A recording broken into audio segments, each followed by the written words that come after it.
Kalidasa. Kalidasa is a Sanskrit poet and dramatist, probably the greatest Indian writer of any epoch. The 6 works identified as genuine are the dramas Abhijnana Shakuntala, the recognition of Shakuntala, Vikramorvashi, Urvashi won by valor, and Malviknagnimitra, Malvika and Agnimitra, the epic poems Raghuvamsha, Dynasty of Raghu and Kumar Sambhava, Birth of the War God, and the lyric Meghdutta, Cloud Messenger. As with most classical Indian authors, little is known about Kalidasa's person or his historical relationships. His poems suggest but nowhere declare that he was a Brahmin, priest, liberal yet committed to the orthodox Hindu worldview. His name, literally servant of Kali, presumes that he was a Shavite, follower of the god Shiva, whose consort was Kali, though occasionally he eulogizes other gods, notably Vishnu. A Sinhalese tradition says that he died on the island of Sri Lanka during the reign of Kumardasa, who ascended the throne in 517.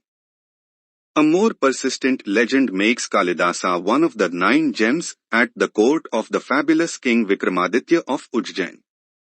Unfortunately, there are several known Vikramaदिtyas, son of valor, a common royal appellation. Likewise, the 9 distinguished courtiers could not have been contemporaries. It is certain only that the poet lived sometime between the reign of Agnimitra, the second Shunga king, c. 170 BCE, and the hero of one of his dramas, and the Aihole inscription of 634 CE, which lauds Kalidasa. He is apparently imitated, though not named, in the Mandasa inscription of 473. No single hypothesis accounts for all the discordant information and conjecture surrounding this date. An opinion accepted by many, but not all, scholars is that Kalidasa should be associated with Chandragupta II, reigned c. 380 c. 415. The most convincing but most conjectural rationale for relating Kalidasa to the brilliant Gupta dynasty is simply the character of his work, which appears as both the perfect reflection and the most thorough statement of the cultural values of that serene and sophisticated aristocracy. Tradition has associated many works with the poet. Criticism identifies 6 as genuine and 1 more as likely, Ritusmahara, the Garland of the Seasons, perhaps a youthful work. Attempts to trace Kalidasa's poetic and intellectual development through these works are frustrated by the impersonality that is characteristic of classical Sanskrit literature. His works are judged by the Indian tradition as realizations of literary qualities inherent in the Sanskrit language and its supporting culture.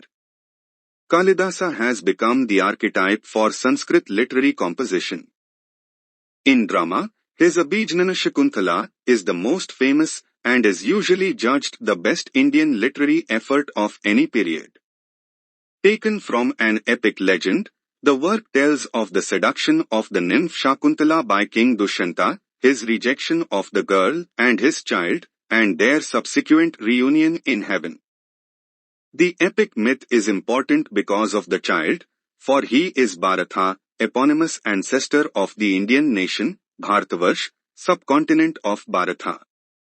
Kalidasa remakes the story into a love idyll whose characters represent a pristine aristocratic ideal, the girl, sentimental, selfless, alive to little but the delicacies of nature, and the king, first servant of the dharma, religious and social law and duties, protector of the social order, resolute hero, yet tender and suffering agonies over his lost love.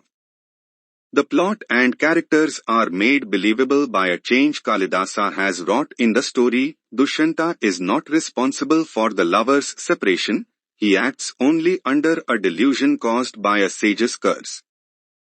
As in all of Kalidasa's works, the beauty of nature is depicted with a precise elegance of metaphor that would be difficult to match in any of the world's literatures. The second drama, Vikramorvashi, possibly a pun on Vikramaditya, tells a legend as old as the Vedas, earliest Hindu scriptures, though very differently. Its theme is the love of a mortal for a divine maiden. It is well known for the mad scene, Act 4, in which the king, grief-stricken, wanders through a lovely forest apostrophizing various flowers and trees as though they were his love. The scene was intended in part to be sung or danced. The third of Kalidasa's dramas, Malviknagnimitra, is of a different stamp, a harem intrigue, comical and playful, but not less accomplished for lacking any high purpose. The play, unique in this respect, contains datable references, the historicity of which have been much discussed. Kalidasa's efforts in kavya, strophic poetry, are of uniform quality and show two different subtypes, epic and lyric. Examples of the epic are the two long poems Raghuvamsha and Kumarsambhava. The first recounts the legends of the hero Rama's forebears and descendants, the second tells the picaresque story of Shiva's seduction by his consort Parvati, the conflagration of Kama, the god of desire, and the birth of Kumara, Skanda, Shiva's son. These stories are mere pretext for the poet to enchain stanzas, each metrically and grammatically complete, redounding with complex and reposeful imagery. Kalidasa's mastery of Sanskrit as a poetic medium is nowhere more marked. A lyric poem, the Meghdutta, contains, interspersed in a message from a lover to his absent beloved, an extraordinary series of unexcelled and knowledgeable vignettes, describing the mountains, rivers, and forests of northern India. The society reflected in Kalidasa's work is that of a courtly aristocracy sure of its dignity and power. Kalidasa has perhaps done more than any other writer to wed the older, Brahmanic religious tradition, particularly its ritual concern with Sanskrit, to the needs of a new and brilliant secular Hinduism. The fusion, which epitomized the Renaissance of the Gupta period, did not, however, survive its fragile social base. With the disorders following the collapse of the Gupta Empire, Kalidasa became a memory of perfection that neither Sanskrit nor the Indian aristocracy would know again. Kalidasa probably lived in the 5th century of the Christian era.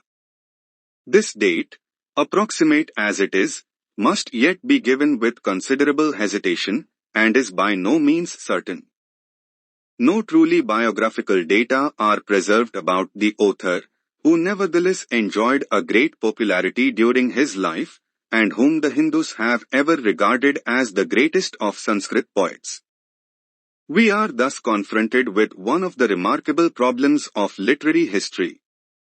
For our ignorance is not due to neglect of Kalidasa's writings on the part of his countrymen, but to their strange blindness in regard to the interest and importance of historic fact. No European nation can compare with India in critical devotion to its own literature. During a period to be reckoned not by centuries, but by millenniums, there has been in India an unbroken line of savants unselfishly dedicated to the perpetuation and exegesis of the native masterpieces.